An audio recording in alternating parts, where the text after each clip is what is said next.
Elizabeth Urbanovics diz que pais, avós e professores têm coisas importantes para transmitir à próxima geração.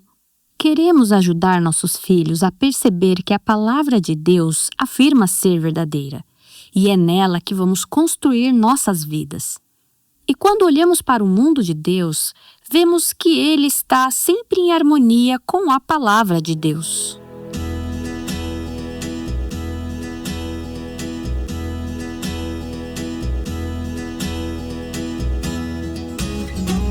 Este é o Aviva Nossos Corações com Nancy DeMoss Wogemuth, autora de Mentiras em que as Mulheres Acreditam e a Verdade que as Liberta, na voz de Renata Santos.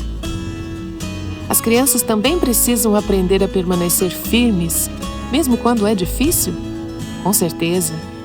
Creio que o coração de qualquer mãe ou pai que ama o Senhor se identifica com o apóstolo João, que escreveu: Fiquei muito alegre por ter encontrado alguns de seus filhos que andam na verdade, de acordo com o mandamento que recebemos do Pai. Pais, avós, tias, tios, professores, todos nós desejamos ver a próxima geração abraçar, viver e assumir o Evangelho em suas vidas. Nossa convidada de hoje compartilha esse mesmo chamado. Elizabeth Urbanovics é a autora, fundadora e CEO da Foundation Worldview, base para cosmovisão em tradução livre. Ela é apaixonada por capacitar os jovens a compreenderem a verdade da cosmovisão cristã.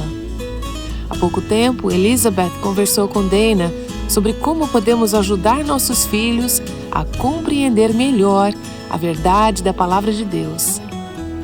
Aqui está Dana na voz de Raquel Anderson. Eu estou extremamente animada com a minha convidada de hoje. Recebi um e-mail da Nancy algumas semanas atrás que dizia: O que você acha de entrevistar Elizabeth Urbanovics? E esse não é um nome que se ouve todo dia, amigas. Urbanovics não é um sobrenome comum. Eu conheci esse nome. Lembranças do meu passado vieram à minha mente. Quando eu estava revisando meu primeiro livro, E a Noiva Vestiu Branco, quase 10 anos atrás, Elizabeth me escreveu e compartilhou algumas coisas que estavam em seu coração sobre sexualidade e pureza. Desde então, ela está no meu radar. Ela é uma estrela em ascensão, fundadora do Foundation Worldview, um ministério americano que, ouçam isso, fortalece a fé da criança para o futuro. Não precisamos disso já? Agora mesmo? Ela era professora de ensino fundamental em uma escola cristã, mas percebeu algo que a preocupou e decidiu agir. Bem-vinda ao Aviva Nossos Corações, Elizabeth. Muito obrigada por me receber, Dana. É muito emocionante para mim estar aqui com vocês. Vou te dizer, eu entrevisto muitas pessoas especiais e sempre fico animada, mas por você eu tenho um carinho ainda mais especial, pois acompanhei seu crescimento até se tornar uma líder e uma voz tão importante na nossa cultura. E agora você está desenvolvendo conteúdo para as nossas crianças que considero de extrema importância. O que você viu em sala de aula que a levou a deixar uma carreira que imagino ter sido um sonho de longa data, ser professora de ensino fundamental? Para começar, o Foundation Worldview. O que você viu? Sim, bem, como você mencionou, comecei minha carreira profissional como professora do ensino médio fundamental em uma escola cristã. E eu amava ensinar meus alunos toda a verdade. Essa era a beleza de lecionar em uma escola cristã. Mas fiquei muito confusa depois dos meus primeiros anos ali, porque percebi que meus alunos vinham de lares cristãos fortes, onde os pais eram intencionais no discipulado. Eles passavam mais de 7 horas por dia sob a minha orientação, e como sou apaixonada por Deus e sua palavra, eu lhes oferecia uma educação fundamentada nas Escrituras. A maioria também estava envolvida em uma igreja local. Mas quando se tratava de aplicar os ensinamentos da Bíblia em situações práticas do dia a dia, vi que havia enormes lacunas na capacidade deles de fazer isso. Alguns exemplos vêm à mente. Uma tarde, depois do recreio, 2 meninas entraram e disseram: Miss Yu, porque Urbanovitz é um sobrenome difícil. Sim. Então elas me chamavam de Miss Yu. E disseram: Miss Yu, fizemos uma dança no recreio. Podemos mostrar para você? E eu disse: claro. Elas me mostraram uma dancinha que criaram para uma música da Taylor Swift. Quando terminaram, falei: estou muito orgulhosa de vocês por usarem a criatividade que Deus deu. Mas quero que pense um minuto sobre as palavras da música que acabaram de cantar. Eu disse: este ano, na aula de Bíblia, como aprendemos que Deus criou todos os seres humanos? Elas responderam de imediato: à sua imagem. E eu disse: isso mesmo. Agora pensem. As palavras que Taylor Swift estava cantando sobre aquele garoto, ela estava tratando-o como alguém criado à imagem de Deus? Elas se entreolharam e disseram: não. Mas ela é cristã. E eu pensei: uau, espera aí, vamos conversar sobre isso. Elas sabiam de cor Gênesis 1:27, que Deus criou o ser humano à sua imagem. Mas quando se tratava da mídia que consumiam e deixavam influenciar suas vidas, não tinham filtro algum. E então, em outra ocasião... Antes de você continuar, preciso dizer algo. Você acabou de pisar no território sagrado de algumas pessoas, não é?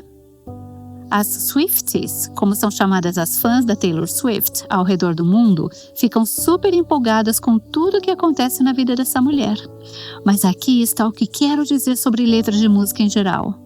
Existem pesquisas e dados incríveis, mesmo deixando de lado a questão da cosmovisão, que mostram que se sua filha escuta música secular regularmente, e esse é o conteúdo que ela absorve, podemos rastrear conexões diretas com problemas com imagem corporal, raiva e violência. Mas, no entanto, é como se fôssemos aquele sapo dentro da panela de água que está esquentando sem perceber. Agora, justiça seja feita. A Taylor Swift sabe compor uma música. Ela sabe, sim. As letras são cativantes, as melodias são fenomenais, mas hoje queremos ser práticas. Isso mesmo. Então vamos falar de nomes reais, de coisas reais, porque nossos filhos estão acreditando em mentiras por causa daquilo em que estão focando e consumindo. Sim. E não estamos falando aqui de crianças de escolas públicas. Você ensinava em uma escola cristã. Eu sou fundadora de um colégio cristão. Eu amo a educação cristã. Mas hoje também há um alerta para nós, educadoras cristãs. Certo, exemplo número 2, pode falar. Só precisei dizer isso porque você já mexeu com algumas áreas sensíveis, viu? É verdade, mas acho que o que você mencionou é muito importante. Aquilo em que deixamos nossos filhos mergulharem faz toda a diferença. Mas também precisamos pensar: como estamos preparando-os? Porque, mesmo que alguma mãe ou avó que esteja nos ouvindo não permita que seus filhos escutem Taylor Swift, eles ainda vão ouvir essas músicas ao caminhar pela escola. Exatamente. Eles ainda vão ouvir na casa de amigos ou até no parquinho. Então, o que estamos fazendo? Primeiro, precisamos garantir que nossos filhos não estejam absorvendo esse tipo de coisa. Mas depois, como vamos prepará-los para avaliar aquilo que escutam? Para que, quando forem expostos, não apenas aceitem passivamente ou se deixem atrair, mas aprendam a avaliar criticamente. E isso me leva ao meu segundo exemplo. Um dia, eu estava dando aulas usando tecnologia. Usava um quadro digital e o projetor deu problema. Eu havia aprendido que, antes de chamar o técnico, era bom tentar resolver sozinha, pois às vezes é simples. Então passei uma tarefa para a turma e subi rapidamente em uma mesa para mexer os cabos do projetor. Enquanto eu estava lá em cima, ouvi um dos meus alunos dizer: gente, isso está meio estressante. Acho que a gente deveria meditar para acalmar. Eu não lido bem com a altura e estava em cima da mesa, então precisei me equilibrar. Quando consegui olhar para baixo, metade da minha turma estava no chão, de pernas cruzadas, braços estendidos, numa postura típica de meditação oriental. E eu pensei: uau! Desci rapidamente e disse: todo mundo de volta para os seus lugares. Precisamos conversar sobre o que acabou de acontecer. O que vocês estão fazendo? Eles responderam: estávamos meditando. E eu disse: tá bom, vamos pensar nisso. O que vocês estavam tentando fazer com a mente de vocês? E eles responderam: deixar a mente vazia. E eu expliquei: essa não é a meditação de que a palavra de Deus fala. Onde vocês aprenderam isso? Ficaram em silêncio. Depois descobri que tinham aprendido assistindo a alguns programas de TV. E eu pensei: estou aqui ensinando apaixonadamente a palavra de Deus todos os dias a crianças que crescem em lares cristãos. Mas há uma grande desconexão. É verdade. Então comecei a pesquisar mais. Descobri que, pela quantidade de informação a que nossas crianças estão expostas, mesmo quando limitamos o tempo de tela e conteúdos, em apenas 1 ano de vida, elas são expostas a mais ideias conflitantes do que a maioria das pessoas ao longo de toda a história. Por isso, precisamos treiná-las a fazer perguntas-chave para que, sempre que ouvirem uma ideia, seja no parquinho, em um livro escolar, em um vídeo no TikTok ou no YouTube ou no Disney Plus, tenham condições de se perguntar: espera aí, o que acabei de ouvir? Isso é verdade ou não é? Como eu sei? Como isso se compara com o que a palavra de Deus revela como verdade? Foi enxergar essa necessidade em minhas alunas e alunos que me levou a iniciar uma jornada. Pensei: quais materiais podem me ajudar a ensinar minhas crianças a pensarem desse jeito? Procurei na internet por dias e semanas, e tudo o que encontrei era voltado para adolescentes do ensino médio em diante. Fiquei grata por esse material existir, porque é essencial. Precisamos ensinar jovens e universitários a pensarem bem. Mas pensei: se essas crianças de 8 e 9 anos já estão com dificuldades agora, e esperarmos até que tenham 16 anos para ensiná-las a pensar criticamente, vamos perder 7 ou 8 anos preciosíssimos. Esse foi o início da minha jornada para começar a criar recursos que ajudem outras mães, educadoras e líderes de igreja a equiparem nossas crianças para pensar com discernimento.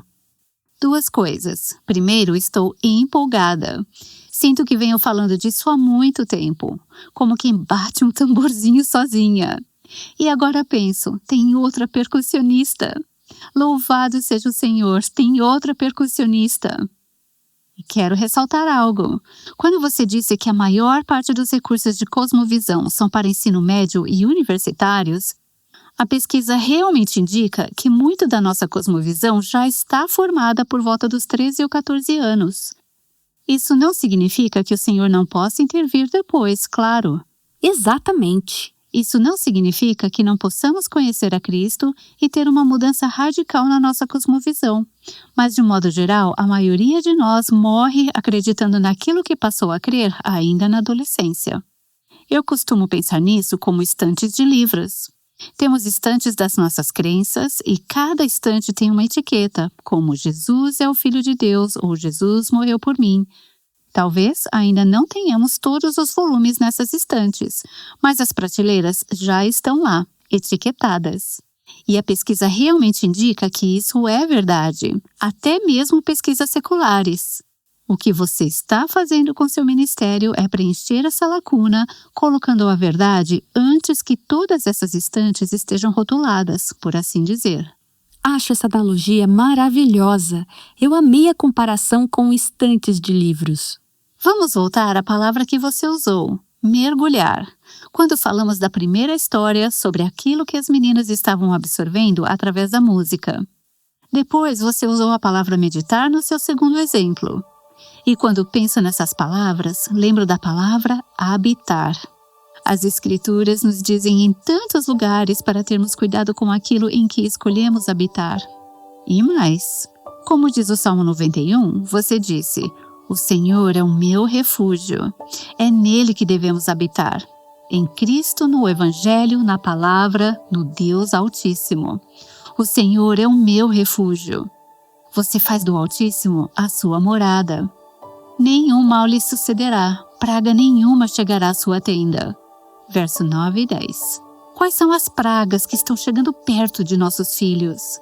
Qual é o mal que está atingindo nossas crianças porque as deixamos pensar como a cultura, em vez de pensar como Cristo? Sim, essa é uma pergunta muito importante para refletirmos. Acho que há muitas respostas possíveis, mas uma que considero absolutamente fundamental é um conceito que raramente falamos com nossas crianças, porque está amplamente exposto nas Escrituras, mas que a nossa cultura está constantemente minando. E esse conceito é a verdade, porque se nossas crianças realmente estiverem habitando na Palavra de Deus, que é o que precisamos ensiná-las a fazer, mas ao mesmo tempo acreditarem sutilmente na mentira cultural de que a verdade muda de pessoa para pessoa, então não vão compreender que o fundamento sobre o qual estamos tentando construir suas vidas é, na realidade, a verdade para todos. Alguns anos atrás, me mudei da região de Chicago para um estado do sul. Ao conhecer algumas mulheres da minha nova igreja, saí para caminhar com uma delas, que me disse: "Estou meio confusa sobre o que você faz. Pode me explicar?" Expliquei e ela respondeu: "Ah, que ótimo! Fico feliz que alguém esteja fazendo isso." E acrescentou: "Mas meus filhos não precisam disso, porque estamos bem envolvidos na igreja. Meus adolescentes participam de estudos bíblicos e fazemos devocionais em família." E eu disse: "Fico muito feliz em saber que vocês fazem tudo isso. Estão no caminho certo. Vida ativa na igreja, filhos em estudos bíblicos, devocionais em casa. Mas quero te desafiar a fazer uma pergunta aos seus filhos, que na época tinha 12, 14 e 15 anos. A verdade é verdadeira para todos ou muda de pessoa para pessoa?" Ela topou. Chamou o filho mais velho, espiritualmente maduro, um garoto exemplar, do tipo que toda mãe gostaria de ter, e perguntou: "Filho, a verdade é verdadeira para todos ou muda de pessoa para pessoa?" E ele respondeu: "Bem, quando falamos de coisas como ciência, claro que a verdade é verdadeira para todos. A gravidade se aplica a todos." Ela suspirou aliviada. Mas em seguida, ele acrescentou uma palavrinha de 3 letras: "Mas..." E contou-me que nesse instante o coração dela afundou. Ele continuou: "Mas quando falamos de religião, não. A Bíblia é verdadeira para mim porque sou cristão e vocês sempre me ensinaram isso. Mas tenho amigos muçulmanos e para eles a Bíblia não é verdadeira. O Alcorão é o que é verdadeiro. Também tem 1 ou 2 colegas ateus na escola e para eles a Bíblia não é verdadeira, porque para eles Deus não existe." Minha amiga ficou em choque. "Mas o que é isso?" Por isso, precisamos garantir que nossas crianças compreendam o conceito de verdade, que a verdade é aquilo que é real, que a verdade é o que é real e que Deus é a fonte da verdade, que em Sua palavra Ele nos revelou o que é verdadeiro. Precisamos ajudá-las a distinguir entre a afirmação que pode ser verdadeira ou falsa e uma afirmação que se baseia apenas em sentimentos, porque a cultura está dizendo que a verdade muda de pessoa para pessoa e que o melhor guia para a verdade são as emoções. Nossas emoções são como uma luz de advertência no painel do carro, úteis como alerta, mas péssimas como GPS, porque não conseguem nos conduzir a nada. Esse é um dos enganos enfatizados pela nossa cultura e é perigosíssimo porque sequer percebemos que está alcançando nossos filhos. Então, acabamos pensando: minha filha já memorizou João 14,6. Jesus disse: "Eu sou o caminho, a verdade e a vida. Ninguém vem ao Pai senão por mim." Mas, no fundo, o que elas estão absorvendo é: Jesus é o caminho para algumas pessoas, Ele é a verdade para algumas pessoas e Ele é a vida para algumas pessoas. Queremos combater essa mentira para que nossas crianças compreendam: a verdade é aquilo que é real. Deus é a fonte da verdade. E meus sentimentos não são o melhor guia para a verdade. Porque quando temos esse fundamento, podemos continuar construindo tijolo por tijolo sobre as verdades da palavra de Deus, que é onde queremos que os nossos filhos habitem. Ok, imagine uma vovó que está nos ouvindo agora e está com o coração pesado. Ela está pensando, minha neta está ouvindo músicas e inventando coreografias para me mostrar. Ou, se eu perguntar ao meu neto o que é verdade, provavelmente ele vai responder como aquele menino. Ah, é verdade se for ciência, mas não se for religião. Que versículo bíblico nós podemos usar primeiro para fortalecer nossa própria mente e depois para ensinar aos nossos filhos como evidência? Você já citou um. Jesus disse, eu sou o caminho, a verdade e a vida. Mas que outras passagens bíblicas realmente mostram que, segundo a palavra de Deus, a verdade é a verdade para todos? Há muitas passagens onde Deus fala de si mesmo, declarando o que é verdadeiro. Talvez eu erre algumas referências aqui, mas vou dizer como penso e depois vocês podem confirmar. Tenho certeza que está no Salmo 119. Acredito que no versículo 160. Em Salmo 119, 160, está escrito: as tuas palavras são em tudo verdade desde o princípio. Algumas versões dizem a soma das tuas palavras. Isso significa que o conjunto da palavra de Deus é verdade. Podemos levar nossas crianças a esse texto e perguntar: o que é em tudo? A soma numa conta de adição? É quando juntamos dois números, qual é o total? E o que isso nos diz sobre a palavra de Deus? Diz que quando juntamos toda a palavra de Deus, ela é o verdadeiro mapa da vida. Queremos que nossos filhos saibam que é o próprio Deus que afirma isso. Em Isaías 45:19, Deus diz: eu, o Senhor, falo a verdade e proclamo que é direito.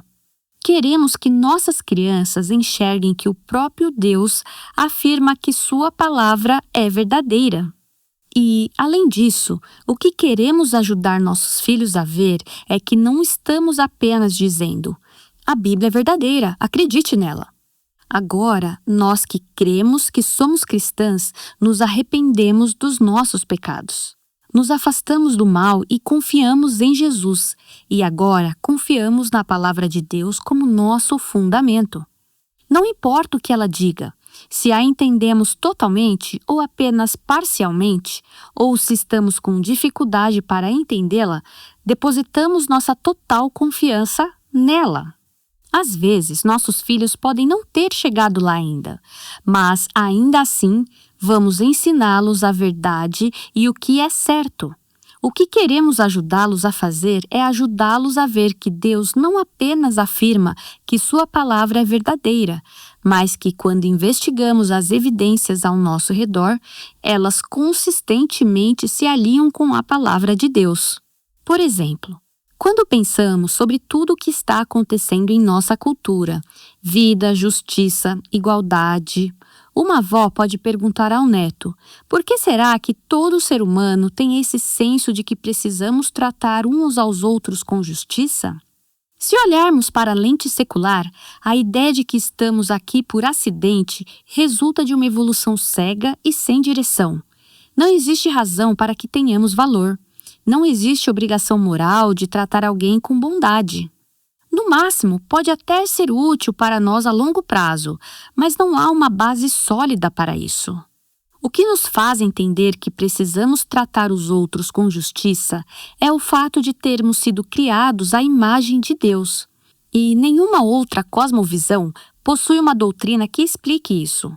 Por isso, precisamos mostrar às crianças que a palavra de Deus afirma ser verdadeira. E é sobre essa verdade que vamos construir nossas vidas. E mesmo olhando para um mundo criado por Deus, vemos que ele está em perfeita harmonia com a palavra de Deus. E é essa confiança que queremos plantar no coração delas. E para qualquer mulher ou avó que esteja ouvindo e pensando, já é tarde demais para mim. Não comecei nada disso. Meus filhos já são adolescentes, os meus netos já têm 12, 14 anos. É tarde demais. Como dissemos antes, Dana, Deus é o Deus da redenção. Ele já realizou milagres muito maiores do que transformar um coração de pedra em um coração de carne. Nunca é tarde demais, nunca! Devemos sempre orar por nossos filhos. E quanto às conversas, não devemos pensar que será algo rápido e resolvido de uma vez, como vou ter uma conversa com meu filho de 18 anos e ele vai se ajoelhar e entregar a vida a Jesus. Maravilha se assim acontecer! Seria maravilhoso! Mas o que podemos fazer é colocar uma pedrinha no sapato deles. Essa pedrinha pode fazer com que hoje eles revirem os olhos, fiquem de mau humor, mas ela vai incomodá-los ao longo do caminho. E podemos orar para que um dia eles tirem o sapato, olhem para aquela pedrinha e pensem: o que foi mesmo que minha avó disse? O que é que minha mãe vem tentando me ensinar há tantos anos? Eu deixaria essa palavra de encorajamento para qualquer pessoa que esteja ouvindo e pensando: já é tarde demais. Nunca é tarde demais. Nunca é tarde demais. E use muitas perguntas. Antes de tudo, quero dizer, Elizabeth, eu queria que você fosse a professora dos meus filhos e netos no ensino fundamental, porque eu poderia ouvir o jeito como você fala com as crianças o dia inteiro. Mas percebo que ao conversar com elas, você não apenas diz, isso não é verdade, ou essa não foi a melhor resposta. Você faz perguntas. Qual é a importância de usarmos perguntas ao conversar com nossos filhos? Eu diria que é vital. Pense no ministério de Jesus. Sim, houve momentos em que Jesus pregou sermões. Ele pregou o Sermão da Montanha, fez o discurso no templo. Houve ocasiões em que ele falou a verdade de forma direta às pessoas. Mas pense em quantas vezes ele fez perguntas. A mulher samaritana no poço, por exemplo, ele fez perguntas para levá-la a refletir. Ele não chegou simplesmente dizendo: você está em adultério, eu sou o Salvador do mundo, você precisa de mim. Não. Ele pediu água, pediu que chamasse o marido. E quando trabalhamos com os nossos filhos, precisamos lembrar como Deus projetou a mente humana para aprender.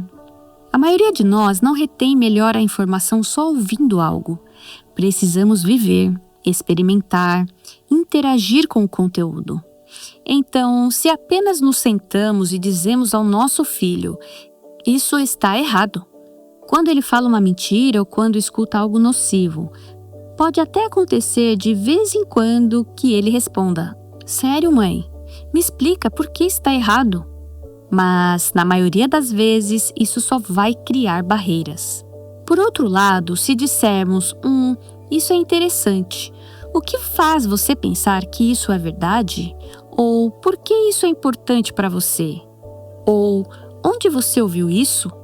Ou o que convenceu você de que isso é verdade? Estamos transferindo para eles a responsabilidade de refletir com cuidado sobre o que acabaram de afirmar, de fazer ou de trazer para dentro de casa. Podemos seguir o modelo de Jesus, usar perguntas para despertar o pensamento e levar as pessoas a conclusões. Por isso, eu diria que é muito importante fazermos isso. Mas também quero encorajar quem está ouvindo. Isso não acontece da noite para o dia. Você não sai de dar ordens para de repente só fazer perguntas. O meu conselho é: escolha uma pergunta que você possa usar de forma consistente com seus filhos. Pode ser algo simples como: onde você ouviu isso? Apenas para colher mais informação. Ou: o que convenceu você de que isso é verdade?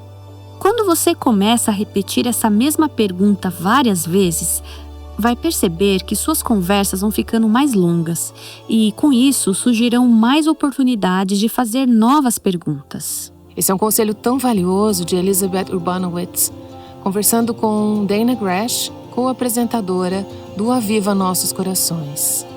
Agora quero pedir uma resposta de uma palavra só.